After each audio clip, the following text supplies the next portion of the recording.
On October 11th, 2025, Lostprophets former frontman Ian Watkins was murdered whilst in prison. Ian, already one of the most notorious prisoners in the UK for the crimes he'd committed against children, was stabbed to death inside HMP Wakefield.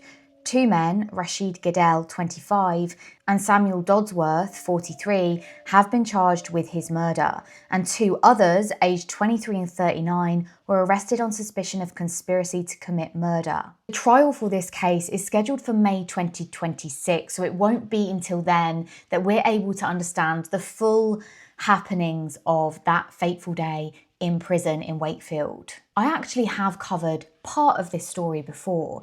It was about one of the killers of Ian Watkins, Rashid Gedel. The reason he is currently in prison, the reason he was there in the first place, he was involved in a murder of a young man called Sven Badzak. I'm going to be re-releasing that episode at the end of this intro, so I want to talk a little bit about Ian Watkins and his crimes, and then we'll get into what one of his alleged killers did to end up behind bars. So let's talk about the man at the centre of this all, the person who became the target, Ian Watkins. If you do not know about what Ian Watkins did, let me warn you before we get into it. The case is absolutely horrific. It is deeply disturbing and it involves children. So if that's not for you, either skip this episode or skip ahead to the re-release of the murder that Rashid Gedel is in prison for. That will take up the bulk of this episode. I'll be sure to put a timestamp on screen right now or in the show notes if you're listening, so you can skip right to that. I was never a fan of Lostprophets. I really didn't know who Ian Watkins was. I'd heard of his name, I've heard of the band, but that was pretty much it. So in researching this case, I wanted to find out a little bit more about him, where he was from, how this came to be, and if there were any warning signs along the way. So Ian Watkins was born in Wales and he grew up in this very quiet town. It's an industrial town. It's steeped in working class values, working class roots. It's a close-knit community and there is a real deep love of music there, which would make sense as to what Ian would then go on to do in terms of his music career. It was in 1997 that Ian, along with a number of his school friends, started up a band. They started making music themselves. It would soon become one of the biggest names in the UK alternative rock scene, Lostprophets. Now, at first, they were just a group of ambitious teenagers trying to break out of this small Welsh town, but very quickly they became something else. By the early 2000s, the Lostprophets' fame had really skyrocketed. They were absolutely a household name. They had #1 singles. They were really, really well known amongst the music community. They sold millions of albums worldwide and they did crack the top 40 in America. So by the age of 28, Ian Watkins really was living this life of like rock star fame that many people dream about. But it's reported by former friends of Ian Watkins that this is around the time that things started to shift. Ian started to change. He would become more erratic, less responsible, less reliable, and seemed to have quite a personality shift and change. And in part, this is put down to, at least by his friends or by some of his ex-colleagues, they say that it was around the time that he started taking drugs. And prior to this, he'd really been anti-drugs. He really hadn't tried anything. But it seems that once he got a taste for it, that was it. His whole focus then was around drugs. When was his next hit going to be? How could he function and go on stage whilst being high? Things like that. By the early 2000s, Ian's drug use had quickly shifted, and by now he was using crystal meth quite regularly. He would use this alongside cocaine, and that would cause a boatload of things to happen to him. He would have paranoia, he would have impulsivity and aggression. And there were conversations around what had caused this. Some of his bandmates said maybe it was the pressure of fame, maybe being skyrocketed that quickly, he just couldn't cope with it, handle it. I mean, it doesn't really matter. That's not why we're here today. I think it's useful to talk about some of the context, but ultimately it doesn't really matter. The facts are the same. He was taking a lot of drugs. He was becoming someone else, someone very different. So it was during this time, in about 2006, that he became involved with a woman who is going to be quite central to our case today. He was in an on-again, off-again relationship with a woman called Joanne Maya Jalit. threats. She was originally a fan, and she actually sent him a message online on social media, not expecting him to respond. So then when he did, she was totally shocked and at first thought it was a prank. She didn't think it was really him, but they started talking, they got to know each other and eventually would meet. And this relationship very much was a real relationship and was very on again, off again for the next few years. At first, Joanne was really drawn into Ian's world because he was famous and they had shared interests. She was interested in his personality and his fame, all of the above. But very quickly, she noticed some disturbing patterns of behaviour. His personality swings became more frequent, he was using more and more drugs, his behaviour was erratic, and he was reportedly manipulative and controlling. And then he introduced to her the idea that he was interested in sexually abusing children. He had hundreds and then thousands and thousands of images and videos of children on his computer. And there are various conflicting reports on Joanne's involvement in this, but what is factually reported is that as early as 2008, she alerted police to this. She told officers that Ian was involved in criminal activities and he was a serious threat, but they did not seem to take her claims seriously at all and kind of dismissed her as this crazed fan, someone who, yeah, maybe had been involved with Ian a little bit, but when he'd dumped her or when he didn't want to be involved with her anymore, then she had gotten jealous and bitter and sort of made these things up. Joanne continued to raise these concerns, and in 2012, she even went into Doncaster police station and she brought a laptop with her and it had images that she had managed to get from Ian's computer. I don't know if she took pictures of them or if she transferred them, but whatever it was, she was able to get these pictures, these images, and she wanted to show police these, but again, they dismissed her, and this happened at 3 separate times. And the Independent Police Complaints Commission did say that Joanne was failed on multiple occasions with this. Warnings were ignored and critical opportunities to intervene were just not taken up. By late 2012, finally, the complaints against Ian were begun to be taken seriously. A tip-off led police to raid his home and they seized a number of things, including computers and laptops and hard drives and phones. And what they would find on those was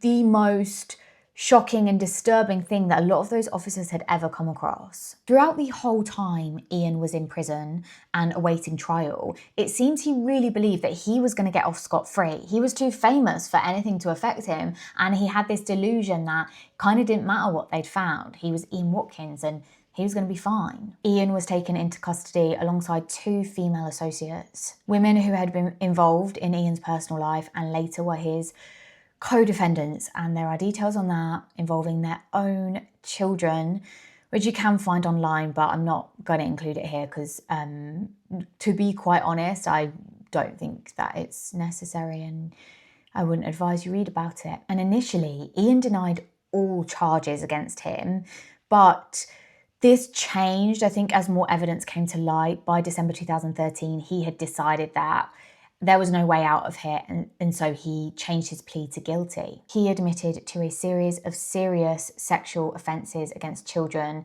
including endangerment and exploitation of those children. During the sentencing phase at Cardiff Crown Court, the judge said that this was a case that, quote, plunged into new depths of depravity. Ian Watkins was a man who used his celebrity status to manipulate and lie and ultimately get exactly what he wanted and did not consider the consequences of his actions one bit. Ultimately, Ian Watkins was sentenced to 29 years in prison with an additional 6 years on licence. The failure to act on Joanne's repeated alerts became a central focus of the IPCC investigation that followed. It found that South Yorkshire Police had missed multiple opportunities to stop him. While Joanne herself was later charged in relation to indecent images, the courts ultimately accepted that she had gathered the material only to force the authorities to act, and so she was acquitted in 2015. If the police had acted sooner, then some of the crimes that Ian committed might not have ever happened. He might have been stopped. Now, whilst he was behind bars, unsurprisingly, Ian became the subject, the target of multiple attacks. In 2023, he was stabbed whilst in prison and he was taken to hospital, but the injuries were determined to be non-life-threatening and he survived and was taken straight back to prison. And then on October 11th, 2025, the two men that I mentioned at the beginning, Rashid Gedel and Samuel Dodsworth, were accused of stabbing Ian in the neck and he was later pronounced dead. The post-mortem confirmed that the cause of death was an incision to the neck. And the two men were charged in connection with the murder. And now we know that two others were arrested on suspicion of conspiracy to commit murder. And it is reported that this actually had nothing to do with Ian's crimes, which is certainly what was reported to begin with and what a lot of people, myself included, thought it might be about. Obviously, we know that prison is no easy feat for child abusers and child murderers, and with Ian sitting in the abuse category of that, it was never going to be an easy ride for him. So I had just thought that, oh, someone has attacked him for that reason. What we know now that has been reported is that allegedly it wasn't over anything to do with his sentencing, and more so it was to do with drugs and an unpaid drug debt. I think it speaks to the people that did this, that they would rather act because someone didn't pay them some money for some drugs rather than because this person was an absolute rotten soul. And that brings us back to the case that I started this with. It is the case that Rashid Gedel is in prison for, the murder of Sven Badzak. So I'm re-releasing that episode now for you. It is video form. It's me in my old blonde hair, so enjoy that. And it is available podcast. If you're listening to it, it will just sound like me, but 2 years ago. Let me know what you think of this case, both cases, of course, and I will see you guys on Thursday for your podcast episode exclusive of Red Rum. Bye. Sven's 16-year-old friend, who was with on Saturday, is still in a critical condition in hospital. This is the street where Sven and his friend were attacked on Saturday. As Sven walked home on the 6th of February 2021, a group of 6 men, including Gedel and Ambersley, attacked him and stabbed him in a brutal ordeal. The man found guilty of one of the most senseless murders I've ever covered on here responded to the judge's sentencing by lying down in the dock and shouting boo. This is Red Rum, stories about the true victims of crime. This show is made from various source documents listed in the show notes. I use news archives, documentary footage and court documents, and so the episodes are accurate to the source materials I can find. The Badzak family, dating back to 1168, had fled their native Yugoslavia to make a new life for themselves in the apparently safe surroundings of the UK. Jasna Badzak had gone to medical school when she was just 16 to train as a doctor, but even so, she regularly had the barrel of a Kalashnikov rifle pointed in her face in her former Yugoslavia. During the trials of 2 Yugoslav war criminals, Jasna had been a protected witness giving evidence. Protected so she couldn't be targeted by people who would want to stop her giving evidence. Once in the UK, the family had done well for themselves. Mr. Badzak's construction business was successful, and Jasna was working as a financial consultant. Their only son, Sven, lived both at his mum's home in Maida Vale, an affluent residential district near Paddington, West London, and his grandmother's home in West Hampstead.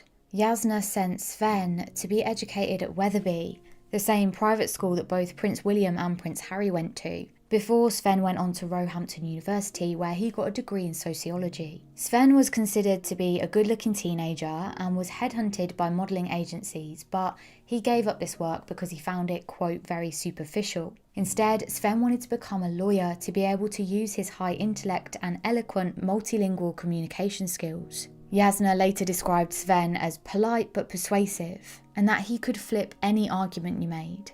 There was a kindness and respect for others that shone through Sven. He was the kind of person that the entire neighbourhood knew. If he met anyone, he'd ask how they were doing, how their day was, how their family was, and if he could do anything for them. He was just one of those people that would take time. If he saw you, he'd stop, ask you how you're doing. And he always just made you feel that in a room of people that you were special regardless of who was around. He was always one of those people that just kept himself to himself, always had a close friend, a group of friends around him. When the Grenfell Flats high-rise fire happened in June 2017, killing 72 and injuring 70, Sven emptied his wardrobe to donate his clothes. He went to Grenfell and asked what he could do to help. If he and his mum passed ambulances in the car, he'd make his mum stop so he could ask her if her medical skills would be any help. Friends called him charming, with a great deal of charisma and a strong personality. Whilst he developed an interest in the law, Sven supported himself by working on his dad's construction company. On the morning of the 6th of February 2021, Sven went to work for his dad. When he got back in the afternoon, he realised that he'd forgotten to buy orange juice, and so went with his 16-year-old friend to Waitrose, Finchley Road, to buy some. Sven bought the orange juice, along with a few other things, and asked for a bag, and he left that shop at around 5:40 p.m. At around this time, two men, Rashid Gedel, aged 20 from Ilford, and Shiro Ambersley, 21 from Wembley, walked into a bakery in Kilburn on the same road as that Waitrose. Whilst they were a little way away from their homes, they considered this their territory. This is the area where they'd supplied cannabis to locals. They stood in the bakery shop for a while and they didn't buy anything. All they did was stare at the two women waiting at the counter, and then they left without any purchases. There didn't seem to be any reason for them to be in the bakery other than to intimidate the women and the bakery staff. Sven and his friend started walking back home from Waitrose. Sven's friend was watching the Liverpool football game on his mobile, and as they walked along the street, Rashid and Shiro emerged from the bakery behind them, and Shiro crossed over the road to meet a friend, Harvey Canavan, who was aged 17. Then all three of them started to walk up the road, following Sven and his friend, who didn't notice them. Rashid, Shiro and Harvey didn't know Sven and they didn't know his friend. They'd never seen them before. These were just two young people walking along a London street in a decent part of the city in the belief that they were safe. Shiro and Harvey had both now crossed over, so they were walking on the same side of the road with Rashid behind Sven and his friend. Then the three were joined by 18-year-old Lior Agbayan, the son of an Ivory Coast diplomat, and then another two men joined them. So by this point there's now 6 of them, following Sven and his friend, who were still unaware that they were even there. Sven and his friend reached Bagel Baby on Willesden Lane, and Sven took out his phone and called his mum to let her know he was stopping off for a bagel. He went in, ordered the bagel, and whilst it was being prepared, he went back outside to wait with his friend. The gang of 6 were now just a couple of metres away. Rashid suddenly shouted at Sven, "What are you on?" Sven looked up. He likely didn't know what Rashid was talking about. Rashid and Shiro stared at Sven for a few seconds, waiting for a reply, but Sven didn't say anything. Rashid and Shiro reached inside their jackets and drew out long bladed knives. Then they attacked, one lunging at Sven and stabbing him in the chest, not once, but again and again and again. The other went for the 16-year-old, stabbing him repeatedly in the back. And even though he'd been stabbed, Sven was able to run a short distance to a nearby burger restaurant, dropping his Waitrose bag in his attempt to get away. But the gang chased him until he collapsed, and then they laid into him, kicking and punching him as he lay on the ground. Once they'd finished with Sven, they chased the 16-year-old, who was now running across the street, blood pouring from his back, until he threw himself into a Tesco supermarket and begged for help. Then he collapsed. The gang gave up the chase and dispersed. The whole attack had lasted a total of 8 seconds. Sven was lying in a pool of blood. By 8:30 p.m, so around 3 hours later, Yasna was getting really worried about Sven. She called him, but there was no answer, and so she texted him and asked him to call her straight back. At this point, she thought maybe he's just playing football or something. Yasna went for a quick shower while she waited for Sven to call her back. But meanwhile, across the city, Sven had been slowly bleeding to death on the street. The paramedics had quickly arrived and performed CPR on him, whilst also treating the 16-year-old. They got Sven into the ambulance and rushed him to hospital, but his injuries were simply too severe and they were unable to save him. Sven died in hospital. As Yasna finished her shower, the police arrived at her front door. She was worried, but she had no idea why they were there. She let them in, and then they gave her the terrible news. Quote, "They told me he died. He was a child, my only child. The police investigation began pretty much immediately. There were witnesses, there was extensive CCTV, and there was forensic evidence, but even so, the attackers seemed to have absolutely no connection with the victims. There didn't seem to be any motive for this murder. Sven and his 16-year-old friend could have been absolutely any one of the 7 million residents of London. The DCI on the case issued an urgent appeal for more information. And despite the huge amount of evidence and witnesses, the investigating officers just weren't having any luck. Quote, "A young man has lost his life in the most tragic circumstances, and we are doing everything we can to find those responsible. We have been carrying out inquiries, and after reviewing CCTV from the area, we are confident that Sven and his friends were the victims of an unprovoked assault by a group of males." The gruesome task of identifying Sven's body fell to his mum, Yasna. She was taken to Northwick Park Hospital by 2 of the police liaison officers, along with Sven's dad and grandmother. Quote, "I saw him through the glass. His body was covered with a blanket. I could just see the head. It was my Sven, but it wasn't my Sven. The colour of the skin was changed. I couldn't touch him. I couldn't hug him for the last time. I felt so guilty. I kept apologising to him for failing to be a mum. You should not be here, I was saying to my son. I was kissing the window separating us, trying to reach him somehow. I was numb from pain. I wasn't operating on a proper level. In my brain, it's always going to be my fault. I know it's irrational, but he was my only child. He was my only beauty in life. That's how I felt. That will be the last time I see him. I want him back here. I was talking to his body, but I was still expecting him to walk through the door." Yasna pleaded, "No mother should ever suffer something like this. It has to stop. I'll give my life for this to stop. Enough is enough. It can't be like this." Sven's dad actually collapsed at the morgue because of the trauma. A £20,000 reward was offered for information, whilst police inquiries tended to focus mainly on the CCTV and mobile phone work to identify and place the murderers at the scene of the crime, as well as trying to track their regular mobile phone contacts with each other. The police were helped because 2 of the gang members had actually posted about what they'd done on social media. CCTV identified, firstly, 3 of the gang out of the 6 of them, and they were rapidly arrested, and then a 4th person was arrested. All 4 men were charged, but despite the continuing efforts of detectives, 2 of the gang just couldn't be identified.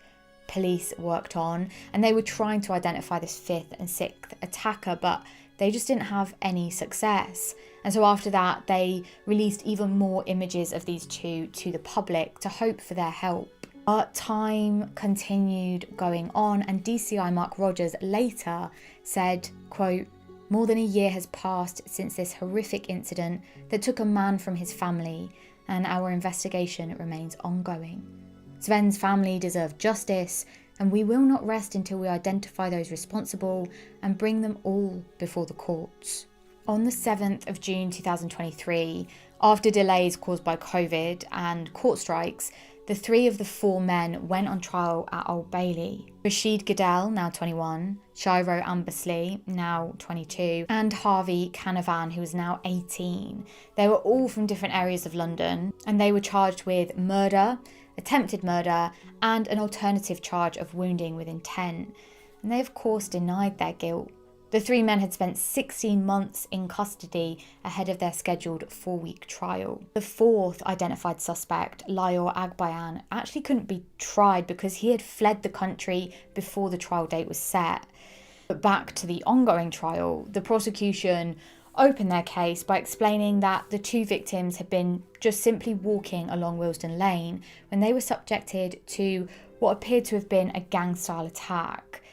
Neither of the victims were gang members or associates, and the prosecution said it appears that these 2 men were just the subject of a shocking case of mistaken identity. The shocking truth was that both victims had been completely randomly chosen for this execution, and the gang didn't know them. The reality was that this could happen to anyone walking down a London street in broad daylight. gang, who had earlier been in the bakery, eyed up those two women, and they all this time were just looking for a couple of people, perhaps anyone, to murder, to emphasise their control over this part of London. Their boasts on social media were a message to anyone who was thinking of trespassing on their turf. On the first day of the trial, Harvey, who was 19, pleaded guilty to Sven's manslaughter, and this was a breakthrough for the police in one way. Whilst they lost that murder charge, Harvey pleading guilty to manslaughter was an admission that he had been there and that he was an active participant in what had happened. And that linked Harvey with Rashid and Shiro and made it circumstantially more likely that they too had been involved in the murder. Once the evidence had been heard, the CCTV viewed, the mobile phone records explored, and the forensic evidence explained, the jury took 25 hours to reach a majority 10-2 verdict. With regard to the attempted murder charge on the 16-year-old, both Shiro and Rashid were acquitted of that attempted murder. But Harvey was found guilty of the manslaughter of Sven, and the judge ended up jailing him for just 7.5 years. And he had been found guilty also of unlawful wounding of that 16-year-old and given 15-month sentence to run concurrently. That was all he was going to get. Rashid was found guilty of the murder of Sven and guilty of wounding with intent of that 16-year-old. And Shiro was also found guilty of the murder and guilty of wounding with intent. Now, before the judge could impose a sentence, he heard the mitigation from the defence barristers. Rashid's barrister described how he had been in care at 13 and he'd experienced a number of different placements from the age of 14. And Shiro's defence spoke about how he was young and how he hadn't had the right supervision. Quote, "He has always expressed to us his deep regret that Mr. Badzak died. That was never an intention that he wanted, but he accepts the jury's finding in relation to that death." And so then it was time for sentencing. Now the judge described this 8-second attack as brutal and savage and swift. He said, quote, "Sven Badzak was clearly a decent young man. He was 22 when you attacked and killed him. It's clear that he'd done absolutely nothing wrong on that February day." As the judge spoke, Rashid started to laugh. He laughed at the judge, he laughed at the jury, and most chillingly, he laughed at Sven's family. The judge, first of all, being astonished by this and angry, reprimanded Rashid. Quote, "I really don't understand how you can find something funny or amusing. I really don't." Rashid took no notice of the judge. Alongside this, Shiro was sentenced to a minimum term of 27 years for the murder of Sven and 15 years for wounding with intent of that 16-year-old. And those sentences were to run concurrently. Shiro was 22 at sentencing, and so he'll be nearly 50 before he is considered for release. Before the judge could sentence Rashid, he actually lay down in the dock and shouted, "Can I just say I didn't kill anybody?" Rashid was then sentenced to life with minimum term of 27 years for the murder of Sven and 15 years for wounding with intent of the 16-year-old, with the sentences to run concurrently, and he will be at least 48 before he's considered for release. Rashid was still lying on the floor, laughing and shouting as the judge ordered for him to be taken down, and he was forcibly removed from the dock by security officers, and that's when he bellowed "boo" so that everyone could hear it. But we know that 6 people were there when Sven was murdered, and only 3 have ever been tried and sentenced. We know that 2 of the people there have never been identified. The 6th suspect, as we know, has been identified. Layor Agbayan is the son of a respected Ivory Coast diplomat who himself was once based in London but now works out of the Ivorian embassy in Burkina Faso. The UK has no extradition treaty with the Ivory Coast. And after Layor was charged, and whilst he was still on probation, he boarded a plane to Paris and then flew on from there to the Ivory Coast in March of 2021. Yasna is in talks with the Crown Prosecution Service about the possibility of bringing Layor back to Britain to face justice. And the CPS could neither confirm or deny whether it was working on the case, so we just don't know that information. Yasna also revealed that after the successful prosecution, her family had actually been forced to relocate their whole lives and change their names because of ongoing threats to them. The mother of the 16-year-old, the other boy involved in this, in a witness statement said that her son suffers mentally with PTSD, terrors, flashbacks, and has just completely withdrawn from society. She added, quote, "These people have robbed me of my son and they've left behind an empty shell, a damaged boy I no longer recognise."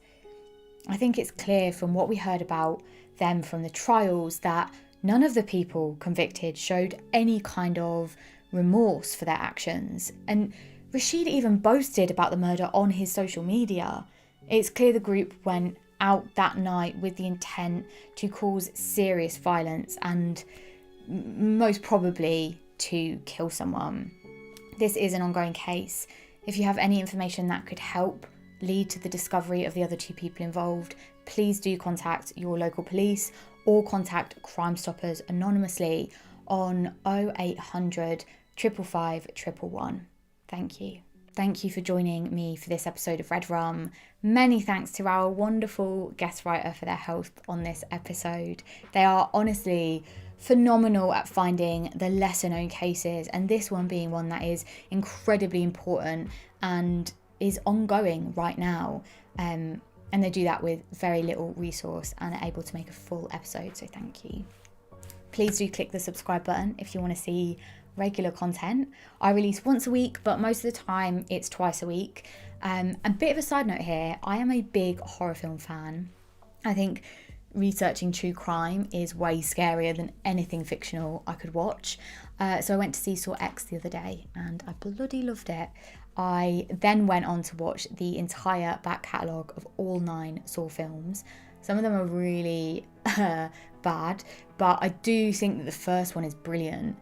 It's a fairly simple concept, but it's done incredibly well, and it's got so much detail in it that comes into play throughout the following few films.